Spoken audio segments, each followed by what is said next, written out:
This is Dr. Hosiah Tagara, your destiny partner. I'm so excited to come into your world today, and thank you for investing time and resource once more into this Wealth Masters training program.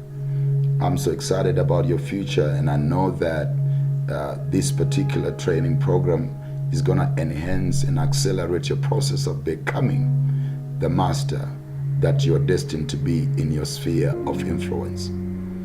Today, I will be deliberating and sharing with you on the subject matter, the law of networking. The law of networking. Those who are penetrating and dominating the marketplace have mastered the art, the science, and the power of networking.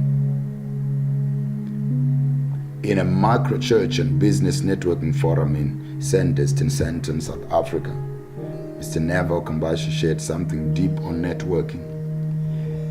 I thought it's worthy to share with you in my opening remarks.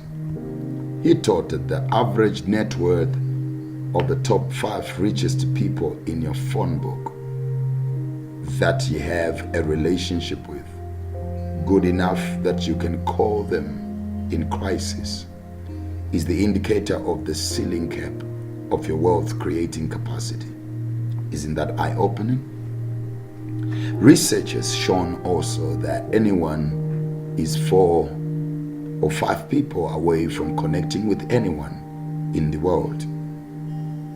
Against a backdrop of this understanding that wealth flows through relationships and networks, that gives light into how close you are to shifting your dominion and the possibilities of doing so through networking intentionally.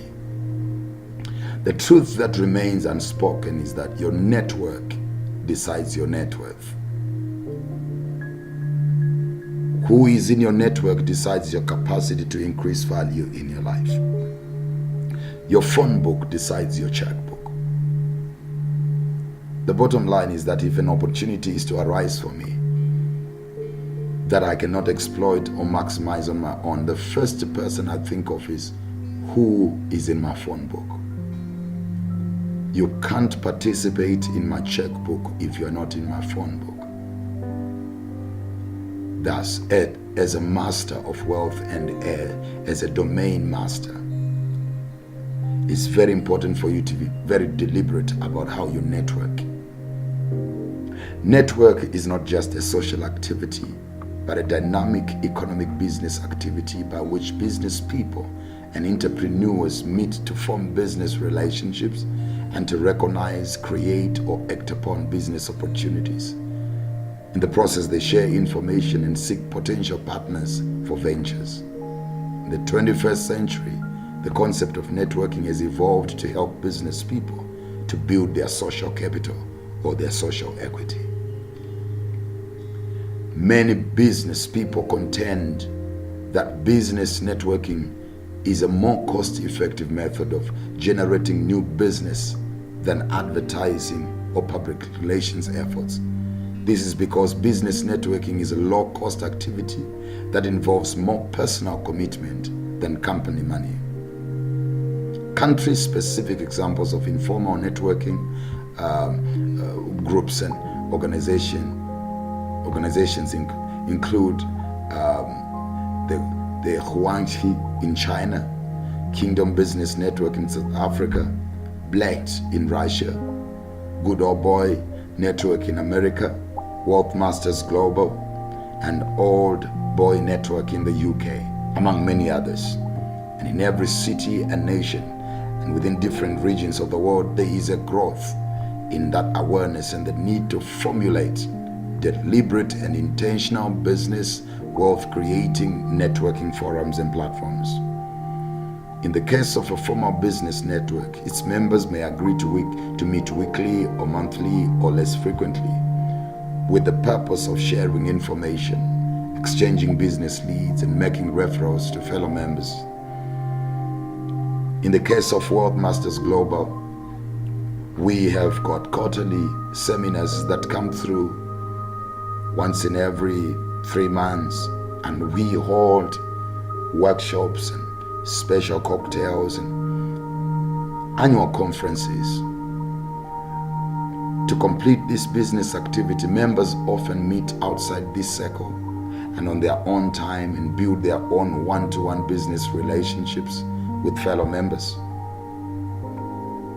In marketplace networking, there are 5 key relationships that are critical to a successful wealth master and a successful dominion master.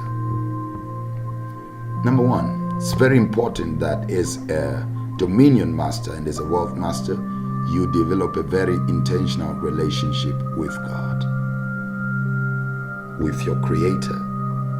Number 2, it's very important that as a wealth master, you develop intentional relationships, a relationship with a mentor, a financial mentor, a business mentor. It's possible to have several mentors, each one looking at a specific area of your life, like your marriage mentor, your business mentor, your spiritual mentor, your professional mentor, depending on how you would love to structure your life and which areas of your life you would want to target for growth. The third type of relationship you need to deliberately develop is an intentional relationship with fellows, that is, people that are on the same level with you. There you can share experiences, you can learn through shared experiences, you learn to open up your challenges and find out how other people would equally solve those particular challenges, given that they are on the same level with you. The fourth intentional relationship that you need to work on and develop is a relationship with a mentee, someone that is following behind you, someone under you that is learning from you. It is very important for you to learn and discover that which you learn, you also understand it in a deeper way as you teach it to others. And in the process, you escalate the process of transformation and the process of marketplace reformation, and you cause the revolution to begin. And lastly, it's very important for a wealth master and a domain master to develop a very healthy relationship with yourself, because how you relate with yourself has a lot of bearing on how you're going to be able to relate with others. I'll share something briefly on creating marketplace chemistry as part of your networking skills that you need to develop and networking technique that you need to develop. 99% of executives say that social skills are prerequisites to succeeding in business and in social life.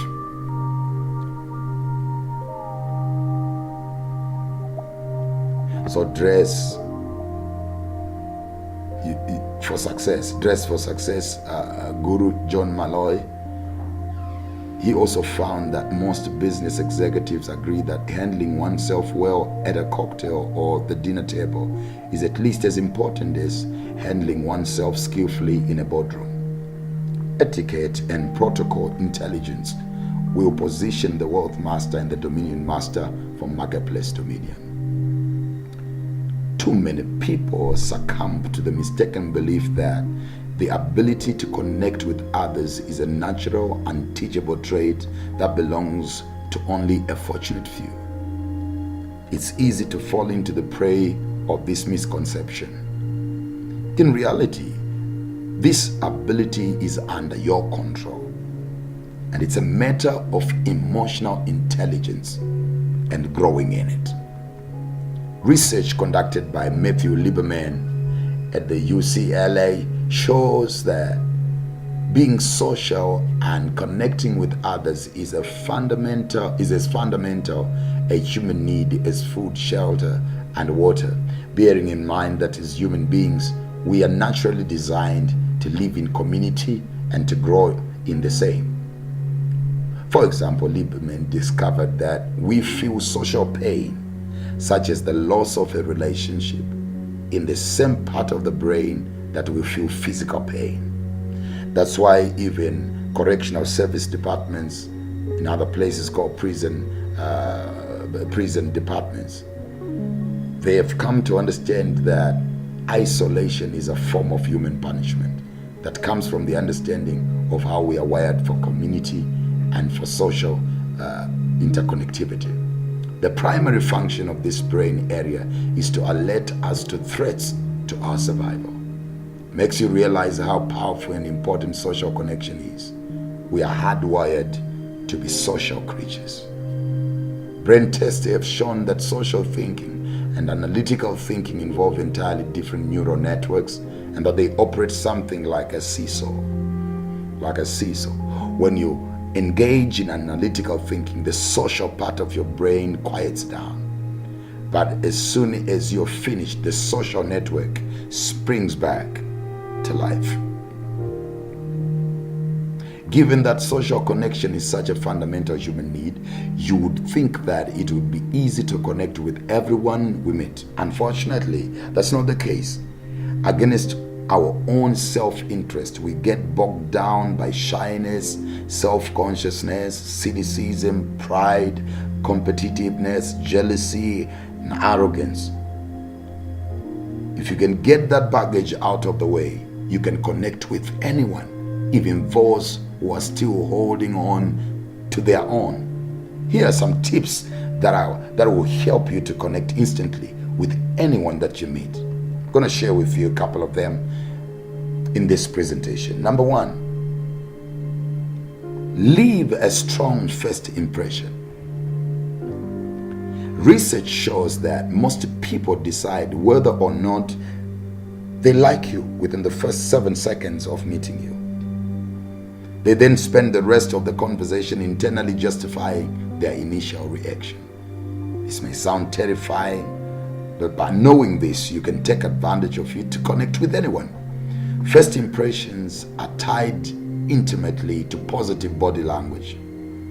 Becoming cognizant of your gestures, your expressions, and your tone of voice, making certain they are positive, will draw people to you like ants to a picnic.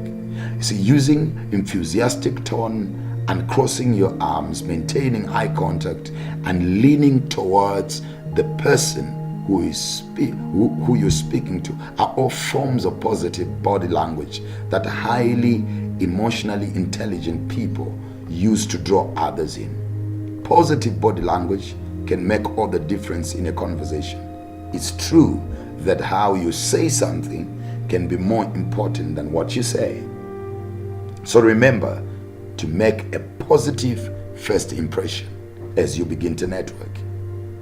Secondly, be the first to venture beyond the superficial. Our first conversation or two with a new acquaintance or person tends to be pretty superficial. We portray a careful picture of ourselves and we stick to nice, safe topics. We talk about the weather and people we know in common and share the most basic details about ourselves. But if you really want to connect with somebody, try upping your game in terms of conversation. Reveal the real you. You don't need to get too personal, but it's important to let the person know what you're passionate about. Most of the time, if you open up, the other person will follow your lead and do the same. So be the first one to break beyond the basics and the superficial to begin to talk about what really matters. Thirdly, learn to ask good questions. If the other person seems hesitant to open up, encourage them to do so by asking substantial questions. Like, what do you do?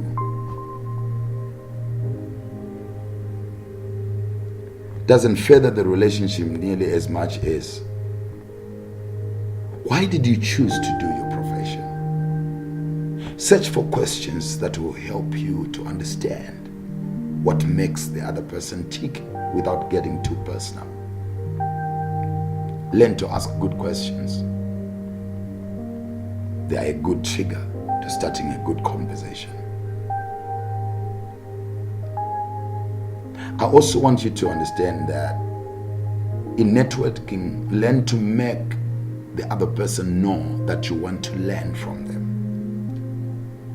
Make the person know that you want to learn from them. In the course of his research, Lieberman concluded that our educational system would be much more effective if we tapped into the social side of learning, rather than trying to squash it. For example, the best way to help a primary school kid struggling with math would be to have him get help from another student. Apply that same principle to your life and be willing to learn from the people that you're trying to connect with. Not only does that make them feel more bonded to you, it makes them feel important. It also shows that you're willing to be vulnerable and you're not too proud to admit that you have much to learn. Every one of us has something to learn from another. Another tip that I want you to understand is don't make them regret opening up. If your new acquaintance does you the honor of opening up, don't make them regret it. Sarcasm, criticism, and jokes that make the other person feel judged by what you have shared are major upsets. Instead, empathize with their approach to empathize with their approach to life. Show them that you understand their approach and their viewpoint to life, which you can do even if you don't agree with their beliefs, and then reciprocate by revealing more about yourself. The whole issue is all about making sure that the person you're talking to and networking with does not regret why they opened up to you. The next thing I want to share with you is that look for the good in that person. Our culture can often predispose us towards cynicism. We seem to focus on finding reasons not to like people instead of reasons to like them. Shut that cynical voice off and concentrate on looking for the good in a new person that you're meeting. For one thing that keeps you from writing someone off too soon. But more importantly, when you expect the best from people, they are likely to deliver it. What you expect from people is what you get. Simple principle.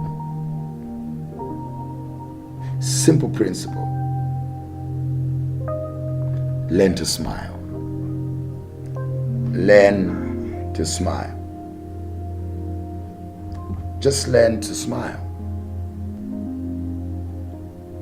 People naturally and unconsciously mirror the body language of the person they're talking to.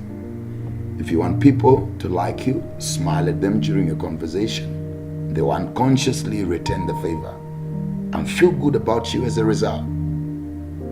A smile can be a serious magic in networking and connecting with somebody. Also remember to use their name. See, your name is an essential part of your identity and it feels terrific when people use it. You shouldn't use someone's name only when you greet them. Research shows that people feel validated when the person they are speaking with refers to them by name during a conversation. When you meet someone, don't be afraid to ask their name. A second time if you forget it right after you hear it.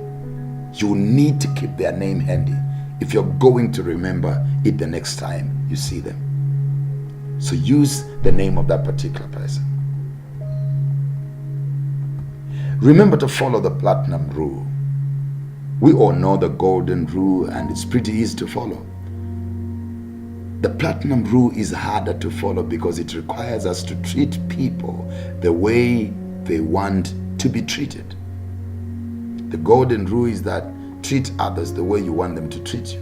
But the platinum rule is that treat people the way they want to be treated. Not only does doing so make the other person more comfortable and therefore more likely to open up, but it also proves that you have been listening and you have really read, you have really listened and heard what they have been telling you.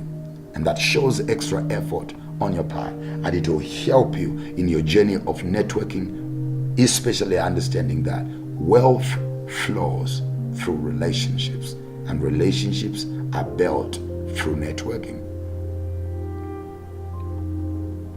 Don't make it a contest. Don't make it a contest. The temptation with many people is to try and size up each other. We have all seen the stereotypical scene where two guys in a bar spend the night trying to measure up each other, people talking over, in a restaurant, trying to, out talk each other. The same thing happens when you meet someone new. Their accomplishments and life experience sneak up on you and make you feel the urge to make yourself look just as if, you're equally good, or you're not better than them. You see, doing so may stroke your ego, but it doesn't help you to connect with people. It keeps you focused on yourself when you should be trying to learn about somebody else and find common ground. People connect better with people who are willing to listen and to accommodate them. Turn off your inner voice. See, one giant thing that keeps us from connecting with other people is that we don't really listen. Instead, we are thinking while the other person is talking. We are so focused on what we're going to say next and how that particular person is going to be affected by what we say down the road, and that we fail to hear what's really being said. The words come through loud and clear, but the meaning is lost. You must turn off this inner voice if you want to connect deeply with people. So what if you forget what you were going to say, or if the conversation moved in a different direction before you have a chance to make your point? If your real goal is to connect with a person, you have to shut off your own soundtrack long enough to focus on what that person is telling you.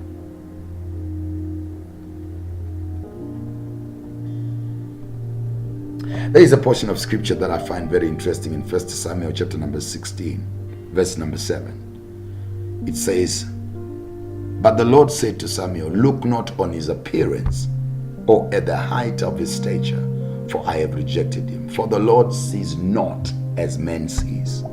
For man looks on the outward appearance, but the Lord looks at the heart." I know you might have heard this scripture before, but I want to share with you something about maximizing first impressions. Maximizing first impressions. In Genesis chapter number 41, verse number 14 of the Bible. Then Pharaoh sent and called Joseph, and they brought him hastily out of the dungeon. But Joseph first shaved himself, changed his clothes, and made himself presentable. Then he came into Pharaoh's presence.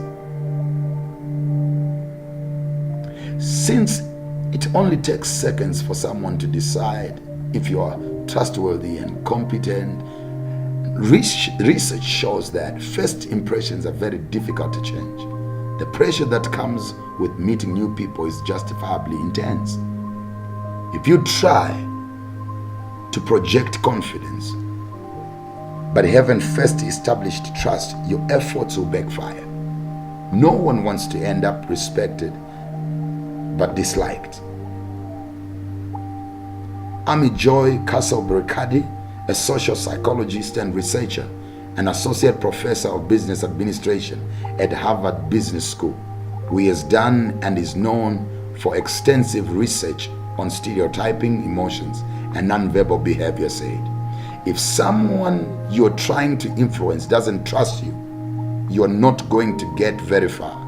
In fact, you might even elicit suspicion because you come across as manipulative.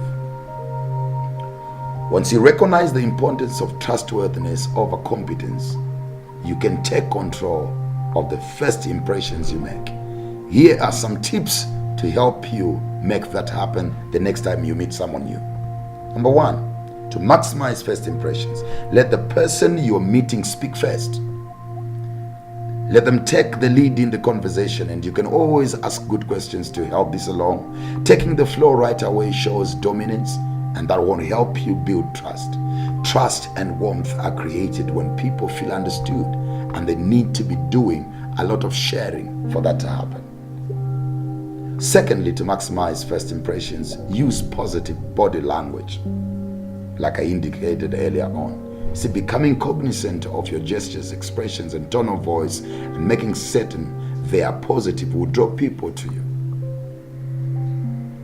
That's very, very important. The next thing I want you to note is that it's important when you're having a conversation, put away your phone. It's impossible to build trust and monitor your phone at the same time. Nothing turns off a person like a mid-conversation text message or even a quick glance at your phone. When you commit to a conversation, focus all your energy on the conversation. You will find that conversations are more enjoyable and effective when you immerse yourself in them, especially in this dispensation where a phone can even be a recording device. When you reach onto your phone and you can't get your phone off the conversation, someone will begin to suspect that you're recording them without their permission. The next thing that I want you to understand is that make time for small talk. Might sound trivial, but research shows that starting meetings with just 5 minutes of small talk gets better results. Many trust builders, such as small talk, can seem a waste of time to people who don't understand their purpose. Small talk is a trust builder. You should also learn to practice active listening. Active listening means concentrating on what the other person is saying rather than planning what you're going to say next.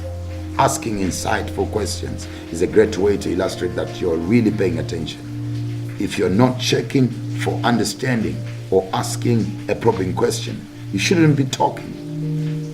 Not only does thinking about what you're going to say next take your attention away from the speaker, hijacking conversation shows that you think you have something more important to say. This means that you shouldn't jump in with solutions to the speaker's problems. It's human nature to want to help people, but what a lot of us don't realize is that when we jump in with advice or a solution, we are shutting the other person down and destroying their trust. It's essentially essential, and it's a very essential thing for you to understand.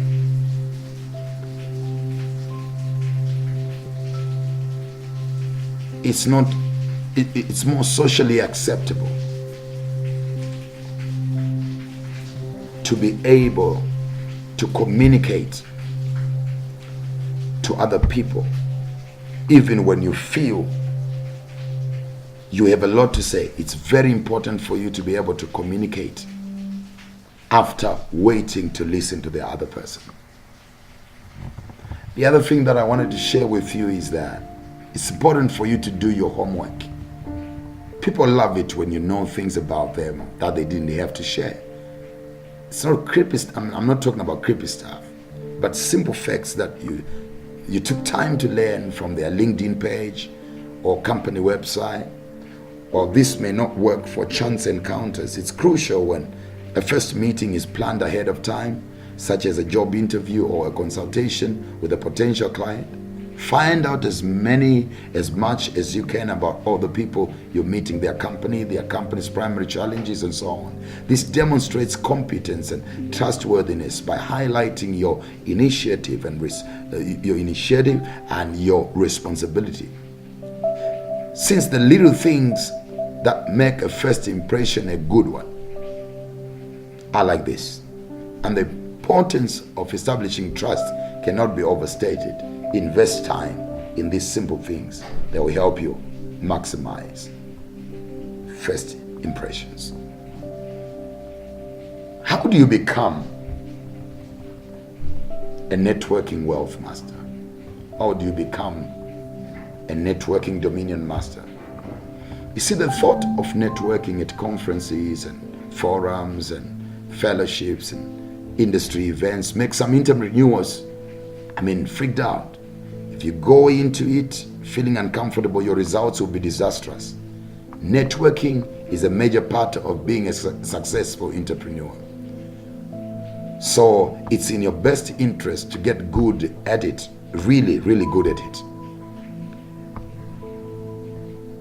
Here is a simple plan to make connections and unlock new opportunities by transforming into a networking wealth master and a networking dominion master.